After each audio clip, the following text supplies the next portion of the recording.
America, and welcome to Happy Hour with Maestro Tim. I am said Maestro Tim, and can you believe it? This is our 39th episode that we've been together like this. You need to get out more often. I know everyone's getting a little bit of cabin fever. 39 episodes, that is amazing. And for this episode, I have two of my favorite people.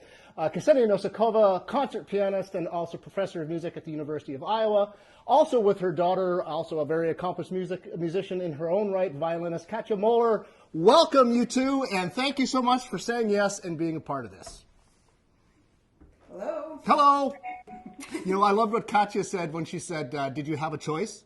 And no, you didn't, because I know your mother, and I use that leverage to make sure you're on. So thank you so much for saying yes and being here today.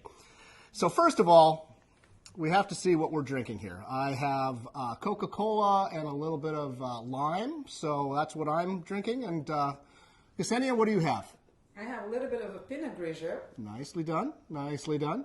I have some ginger ale kombucha because I am underage and cannot participate in drinking. Yeah, actually, put those two beverages up because they look suspiciously like they're the same color. So, is it the same liquid in different bottles, or are you actually being straight with me here? Does it matter? No, it doesn't actually. So, God, where to start? I was telling you offline that I felt really badly. I'm a bad friend because Ksenia, the last time we spoke was Christmas Day via Zoom. So this is the first time I've seen you. A few months have passed. Give us a little bit of a summary of what's been happening in your world at the university between, well, Christmas and now. Christmas and now. Well, I think we started our spring semester, and so pretty much continued doing what we've been doing since August.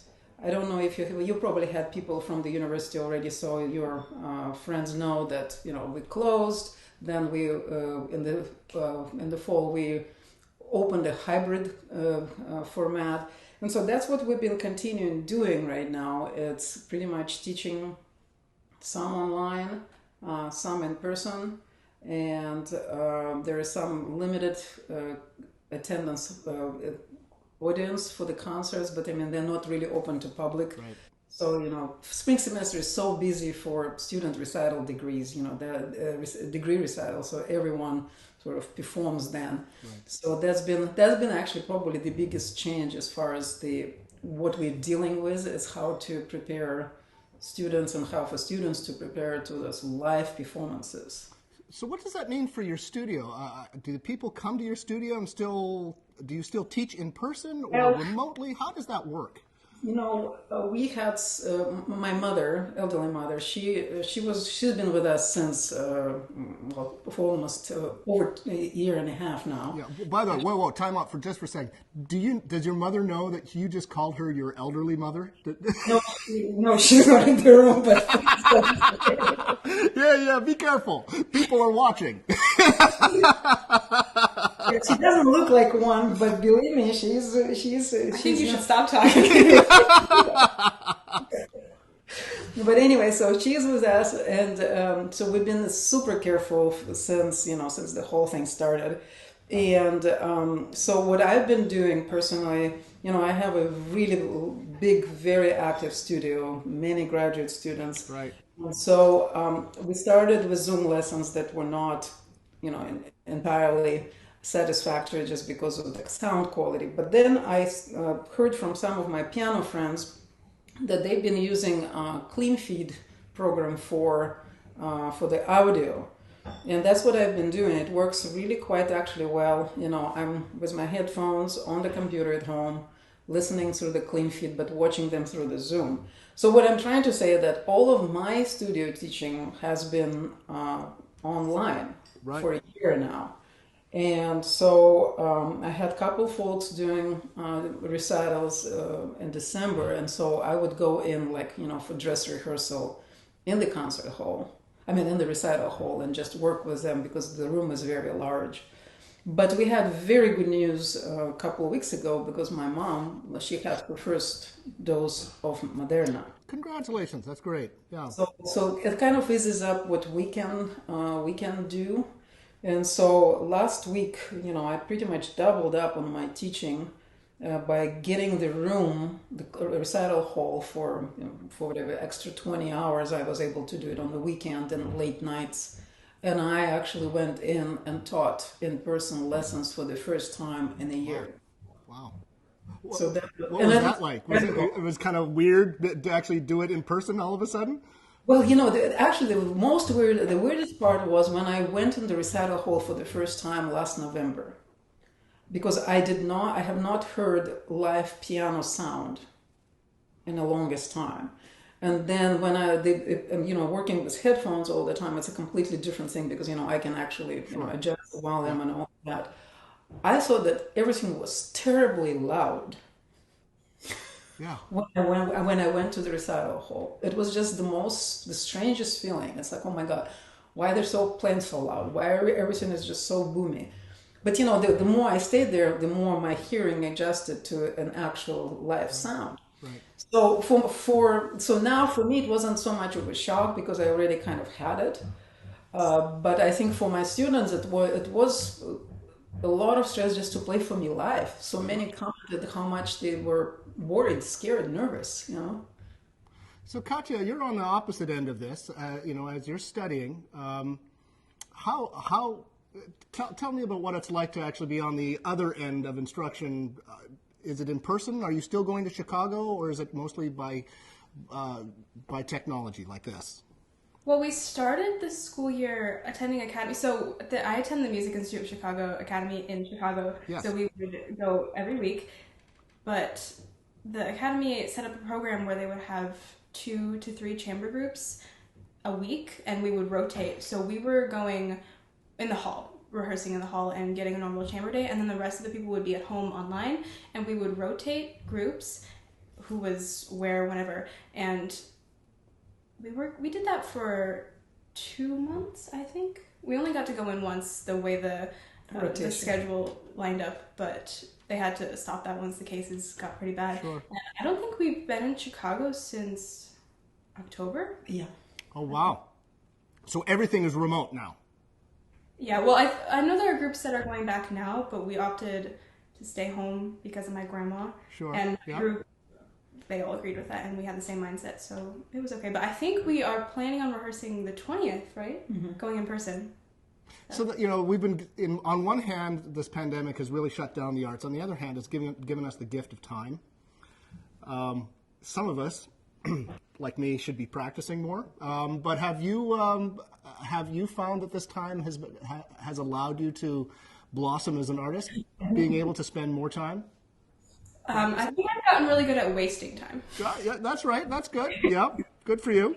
I don't believe that, and neither do the people who are watching, by the way, because I'm going to spring this on our listening audience, because this has been a pretty big year for you as well. You're the winner of the National YoungArts Foundation Award. That's a big deal. Tell us a little bit about that. Oh, well, technically I think it was an honorable mention. Honorable mention. I'm a winner. You are a winner. I don't really, I guess, what is there to tell about it? I think there will be, they send out emails every once in a while of a Zoom meeting, like a class that I can attend. Right. The only reason I applied, well, obviously it's a great competition. I was really excited to participate in it, but they have, I guess it's like a conference meeting? What would it be considered? Yeah, a conference. Festival. A festival, and all of the winners gather together. But you had to submit something, a recording, or was it something done live or over Zoom, or how did that happen? Yeah, it was a recording. Most of the competitions now, I think, are through recordings. Right. Right? Yeah. Mm-hmm. So I think one piece was recorded in the hall. We just, right? Yeah, I don't remember what was submitted. But yeah. Yeah, and then I think I recorded Bach in the living room or something. Because what else would you play in your living room, really? Well, hold that thought. I'm going to go into our chat room to see who is following along. I don't see anybody who's been following along, unless I don't see any comments. All right. So anyway, so if you're,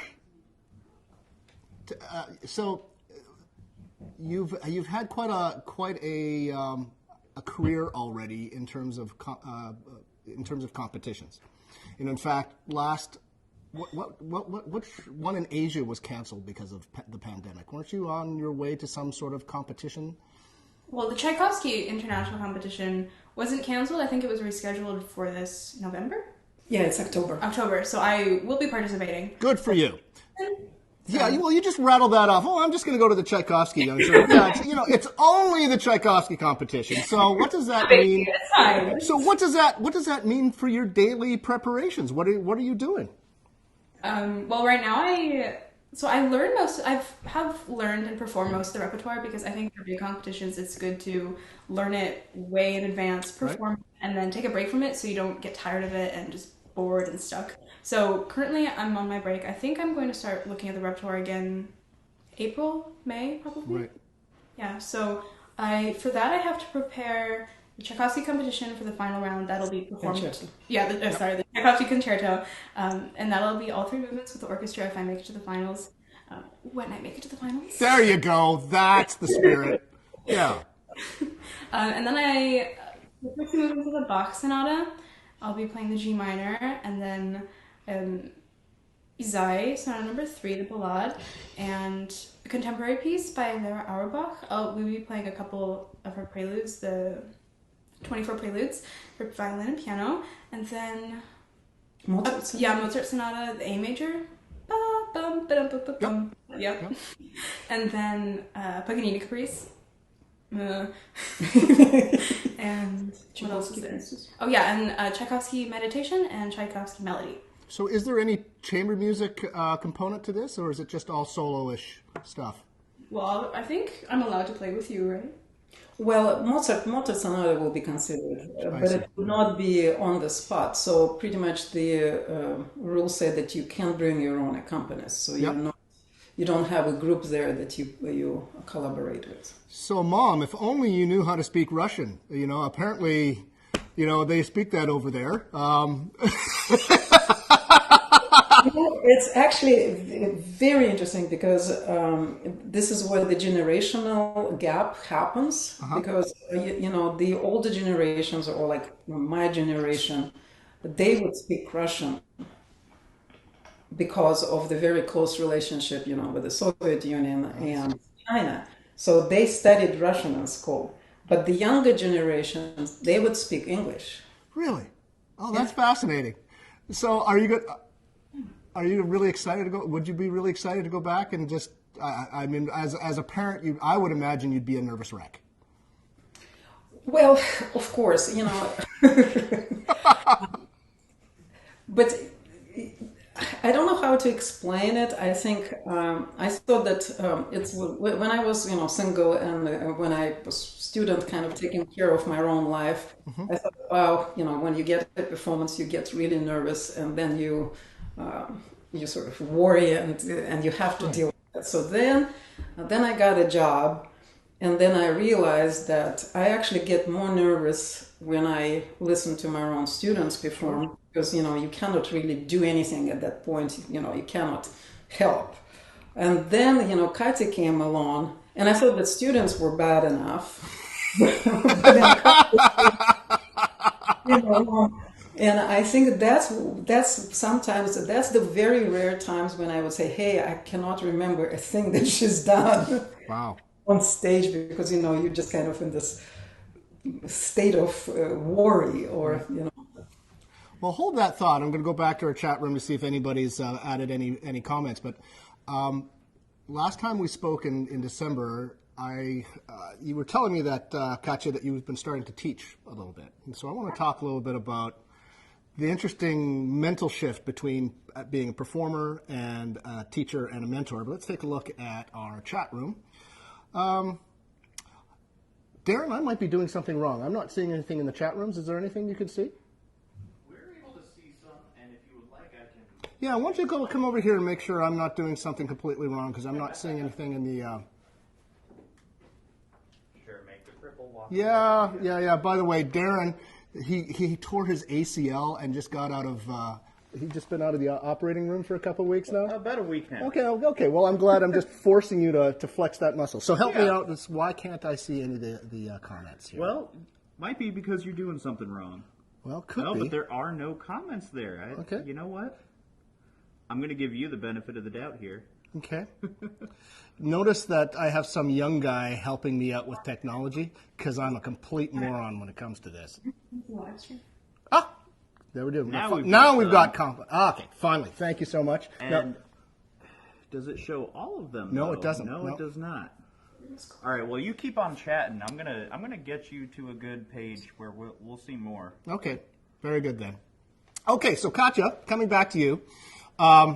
Have you found that... No, I can't remember the program of the volunteer I work over with. here and make sure I'm not doing something completely wrong because I'm not... I'm saying that you already lost her. Okay. She's on the phone. Very good Okay, then. okay. Oh. Actually, I'm hearing like... I'm hearing... There we go. Okay, now I think we've got our technical problems figured out here. Sorry about that. Katya, talk to us a little bit about the shift that you have to make when you're teaching. When you can do something that comes naturally and easily to you, and you're teaching somebody, a beginner or whatever, and it does not come easily to them.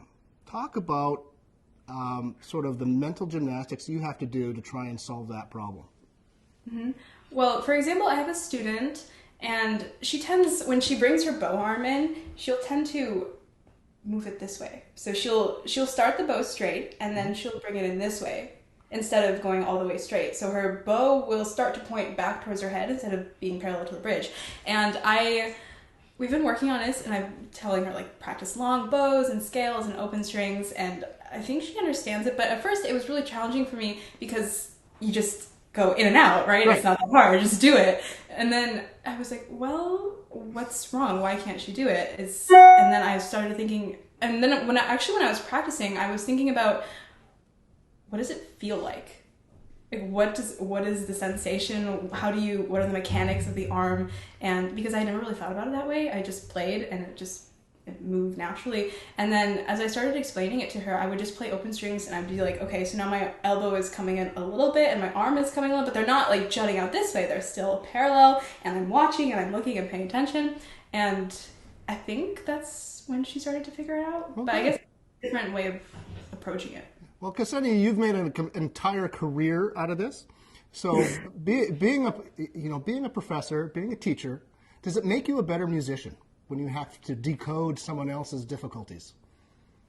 Absolutely. And, it's actually a two-way street because, I think what makes me a better musician also makes me, when I teach, makes me, a sharper teacher. So, the better musician and the better shape I am musically, like physically, pianistically, I find myself to be a better teacher at that moment because I find my all of my senses so much sharper and kind of on top of things in many ways. So I think that what I think Katya's been trying to sort of convey to us is one of the hardest things to learn how or to understand how to do is how to actually explain what you're doing. What you're doing. Yeah. And, of course, a lot of teaching in music can be based on, a beautiful demonstration. So you can, sit down and play, and you can sort of hope that the student will be able to repeat or be inspired. But I think a lot of times that works to that level. Right. The rest of it, it's actually clear vision or clear concept that you have to have in order to verbalize that sometimes something that you don't even think about. Do you know what I mean? Yep. And another is very difficult thing is and that kind of comes, I think, with experience, is just to make sure that you do not squash someone's soul, musical soul in the process. I tell my students who needs another 20 Nosikovas running around. So what I'm trying to do, I'm trying to tell you what I know, what works for me. But it's your job to see what works for you. Right. Yeah. Hold that thought. Now I'm going to finally get into the chat room and actually read some of the responses. And then I'm going to come back and I want to talk about mentorship, which is also part and parcel of being being a teacher. Kathy Varney, God bless you. You're always here on every one of these shows. She says, can you give us a little background on both of you and your performances? Do you play together often? Well, yeah. Tell us about the famous duo sitting right there. Should I start? Sure. Well, Katya was 4 when she started taking violin lessons at Brussels School of Music with a wonderful teacher, Christy Felsing. And I was her Suzuki mom. I also played for her, I played piano accompaniment for her. So that was the beginning. I kind of went through all of the Suzuki books until she was out of them. And so that was our kind of first beginning of our duo, if you wish. But then when Katya was older and she was much more, accomplished and serious about it. I mean, it actually came after, because I was not thinking of doing anything professional with her. I was just, playing for her concerts and, making sure that we learn the repertoire well together. But it wasn't until she actually made her mind and committed to music as a future profession. That's when she told me, Mom, I want to go into the music. And that's, we had to make some changes like about her life. Even, we had to take her out of... I'm a high school dropout!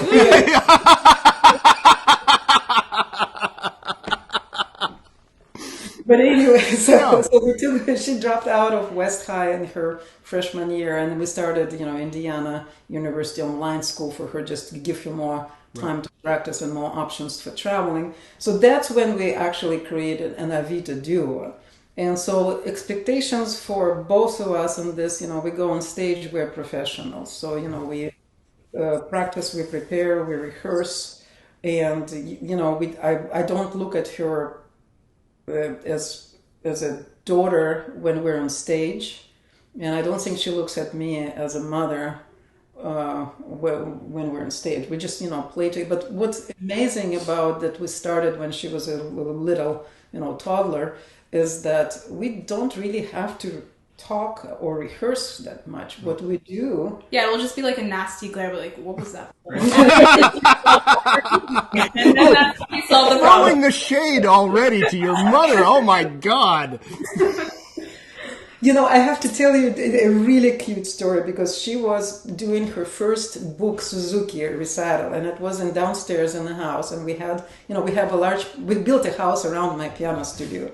So there's this big room with a piano, and we could fit, 20, 30 people audience. So she was doing her Suzuki first book, and I was a nervous wreck. I was just totally losing it. And guess what? I did make a mistake. In her very, very basic repertoire. And she turned around during the performance. It's like, Mother, what's happening? So it's kind of, she doesn't look at me during the concerts now, but he sure does look at me when we rehearse. But I think the beauty of it, and the luxury that we have, and I think pandemic is actually even kind of highlighted it for me, that we can just go downstairs and we can read through the repertoire. And I try to actually, we've been doing some concerts regularly here during the pandemic. And, I try to pick up the repertoire that I have not played before. So we start from scratch together. Like, I don't know the piece, she doesn't know the piece. Mm-hmm. And then we so our rehearsals are pretty much learning it together. Right. Katya, life is a continuum, but tell us when was that moment that you wanted to become, that you knew you were going to become a musician? First of all, how old are you now? And then how old were you when you made that decision? Well, I'm 16 now, and I think I decided, was it after bowdoin or that summer? Yeah, so summer before freshman year, so I think I was 13. Yeah, 13. I went to the Bowdoin International Musical Festival in Maine, and that was really eye-opening for me. I had never really been around other musicians my age that were really dedicated and focused. I mean, I grew up in the Brussels schools and like the Iowa City School District orchestras, and I feel like that was really good for me to just see the different kinds of musical ideas and dedications that people had. But when I went to Bowdoin, it was like okay, this is what I need to be doing. You know, people are practicing at 6 a.m. They're skipping meals to practice. Not that that's a good thing, but that was what, and it just occurred to my mind that maybe I should be more focused now. And like playing in chamber music, it became much more of a social thing rather than just performing with my mom all the time. And, I have to tell that she was a trooper because, I would drag her. This is Katyas, sorry. Yeah, sorry, Katyas, I got a text. Can you turn it off? I don't think so. Okay. So, but, I've been dragging her around the world, so to speak, with me for all of the festivals I would be doing. But she was never really like enrolled in the Yeah, just be out sightseeing while she was teaching, walking around Italy by myself. Oh, yawn. Oh, just Italy. Yeah. So, so I think Bowdoin and she actually, I left her there. She was there by herself. Yeah, that was the fun part. So she had a real experience staying in the dorm with her musicians, and we apologize. This is Katyas' computer beeping. That's just all your friends who are online watching you right now saying, "You are awesome! Yeah, love ya!" So that was Bowdoin, and that's kind of that's what I was hoping to see happen. That around that age, that she would sort of either decide yes or no. Yeah. Oh, and wasn't the competition, was that the same summer in Belgium? No, I think it was later for Belgium. That's when I switched. Oh yeah. But it's not unusual that a person that at a young age, if they're serious about a career in music, in classical music, needs to make that decision pretty early on in their lives, and that's a big decision to put on a person who's 13 years old.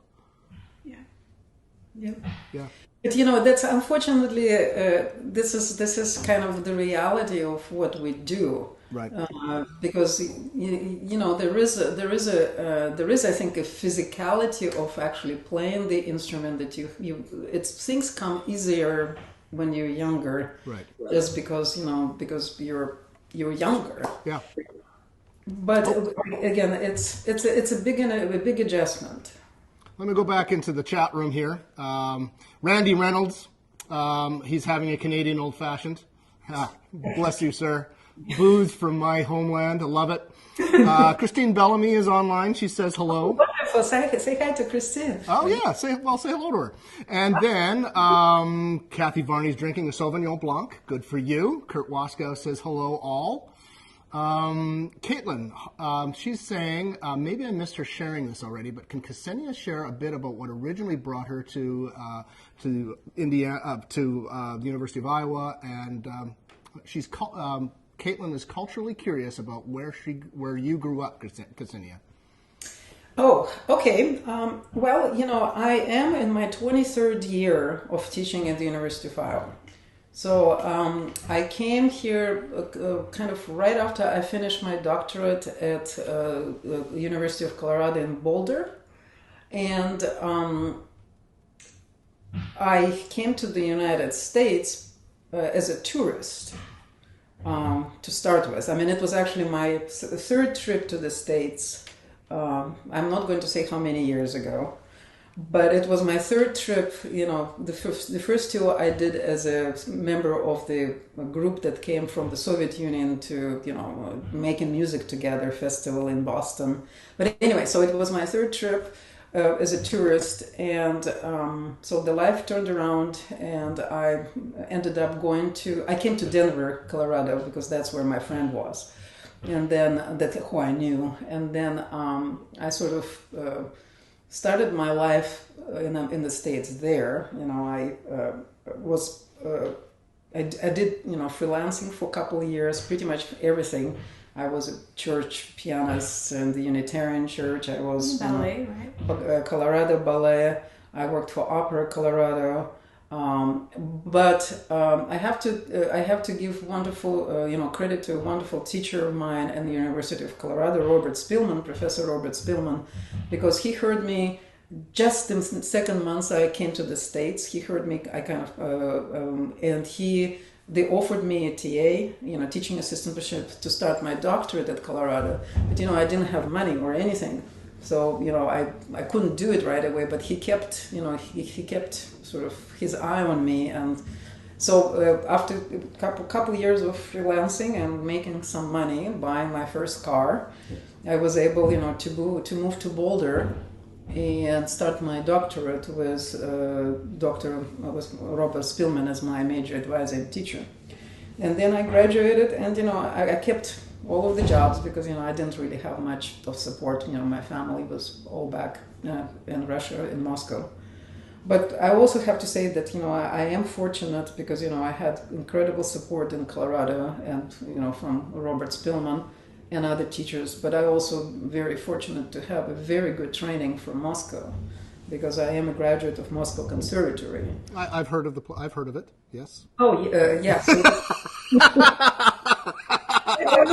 he's putting you on the spot. Yeah, that's right. With Moscow Conservatory. Sure. Well, this is a perfect segue because clearly Professor Spielman took you under his wing. So I want to talk to you about mentorship, because it's one thing to teach a student to get past a technical or musical challenge.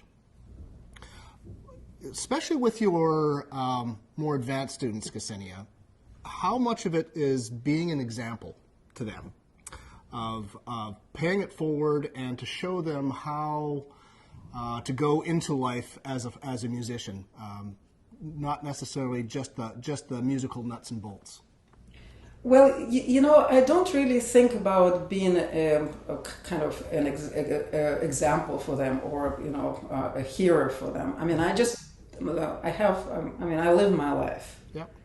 And I truly believe that unless something really prevents you from continuing performing, you should perform, even if it's difficult. And as time goes, you have family, you have studio.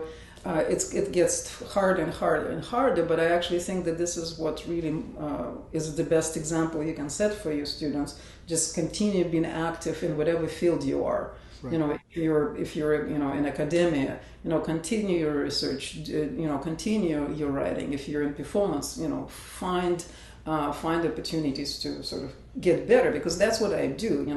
The reason I continue to perform as actively as I am is because I want to get better. Right. And I think so. In some ways, I don't really have to tell this to my students because they just see it. They come to my concerts. They know. They listen to my recordings. I also can demonstrate to them. Right. I can play the piano, and I think that's very important.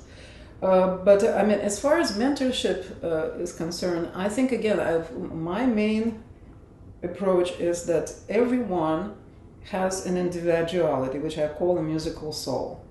So, and my job is to see this soul, and then to see what needs to be done to nurture it. It's like, and by nurturing, I don't mean to be nice. I mean, a lot of times it's actually through tears and some very stressful experiences for my students. But I think just being honest with them, and it takes some, of course. I'm not going to tell them right away. You're bad about this and this. Right. And this. Yeah. They need to start trusting me first. Right. To hear. And so, but seeing this kernel and then making sure that it's not squashed but sort of blooms, and me helping it to get technique, musical understanding, just general musicianship. So that's kind of what I see. And the more I know, the more I can help, and that's why I need to continue to learn more. But I also think mentorship comes at some point. You need to know when to drop, being a mother, Mm-hmm. When to stop watching over their every single step. Yeah. And so pretty much let them kind of be them. And it's funny because I mean with graduate students especially, you kind of see the moments, the couple years of complete adoration, and they're just kind of eating off your hand, so to speak, you are their sort of source for everything. And then there's kind of a moment when they start feeling the independence and that they know it all now. So,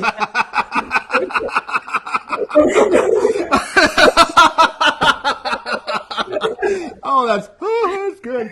Yeah. no. I'm talking about my students. Okay. So there is a moment when they feel, that they know a lot, Right. and then so that they kind of, so they start pushing you away, or they don't need you anymore, and that's fine, because I know that after a while they will come back. Right. They will need me even probably more they needed me, early on, because they realize also how much they need to continue learning. But so it's a combination, of tough love and also respect for them, and I think very high standards. Katya, you probably don't realize this, but you are a role model to probably a lot of people. There's probably some young kid out there looking at you whenever you play and thinking to themselves, maybe I can do that. Was there somebody as you were growing up when you looked at them play and you said, I can be just like that person? Was there somebody who you immediately sort of latched on as a role model as you were developing into a musician that you are?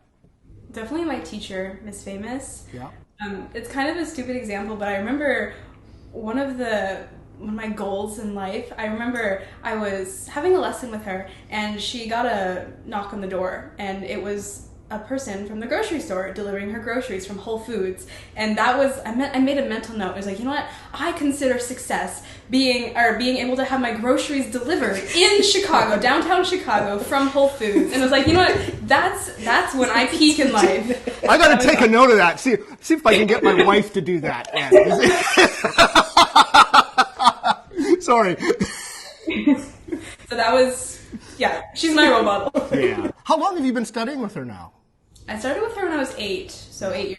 Wow. Yeah. She's really sculpted you into, so what's her teaching technique like? Did she start like very rigidly, or is she more trying to like coax the soul out of you? Or a little bit of both? I think a little bit of both. I mean, especially when I was younger, right?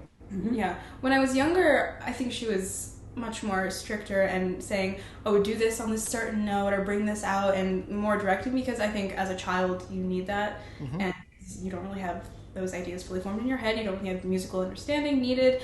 And as I grew older, I think she started letting me do more of my own things. I mean, even in one of my previous lessons, I noticed that she hadn't really said much about musicality. She was just thinking about details. And then she says, okay, I promise I'm not a horrible teacher. I have plenty of things to say, but you basically have the same musical ideas as I do, and I think that you can take the time to develop them yourself now. And yeah. So, and I think she trusts me not to do anything completely wrong. Right. I mean, she'll let you know if you are. I'm going to go back to the chat room, and I see that Kurt Wasko was like mocking me for my technological ineptitude, and well, Kurt, you know what you can do with that. Let's see here. Tom Moeller, perhaps you've heard of him. He just sent up sort of a nice link to the Avita Duo. Denny Redmond says, hey, he's late to the game. He's drinking a Jim and Honey. Let's see, Joyce Finch. She says, both of you are shining examples and role models for many. Thank you for the inspiration and passion. Joyce Finch is the board chair of Orchestra Iowa, and she's a huge fan of both of yours. So, in the last few moments that we have together here, let's talk about the future. Future meaning the next 6 months or so. Ksenia, offline we were talking about spring break and how it doesn't really exist this year. Tell our audience why, and how, if you were to look in your crystal ball, how do you see the rest of the season playing out before you come back next year? Well, the reason for no spring break, actually, we don't have a spring break this year, is very simple, because the University of Iowa made a sort of decision to start 1 week later in January and not have a spring break just to make sure that people don't travel and then come back, and because of COVID. So that was so we have those two so-called academic days, which one is actually today when, the faculty and the students can have some time just to catch up with whatever needs to be done. And I think it's going to be very difficult not to have this week, because in many ways this week was the one where you would just wait until the spring break to take care of all of the paperwork. For students it was some studying to do, practicing to do. But anyway, so as far as the crystal ball, my hope is that with vaccinations available, and actually hopefully not just in the United States but abroad, we will be able to kind of go back to some of the more normal activities for us. I know that we may not have time, but I think the biggest change for me during the pandemic was the focus switching from the performance to the recording. Because that was kind of the vehicle to keep myself, very active. I actually was able to finish some professional projects that have been sitting on the back burners because I never had time to really focus on performing these pieces or learning them. So I actually completed 2 CDs of Reger, and I'm starting a new CD, this spring of Carl von Weber variations. So that's been kind of what I've been doing. So I hope to finish my recording projects, but ultimately I hope that we can be back to perform live. Wonderful. Katya, how about you? I mean, in addition to, preparing for the Tchaikovsky competition, what else are you what's going on in your life in the next 6 months or so that you want to be accomplishing? Well, we have another recital in April, so we're preparing. The Avita Duo? Yeah. Yeah, we just did one last weekend, and so now we have 2 months to learn a new program. By the way, who's Avita?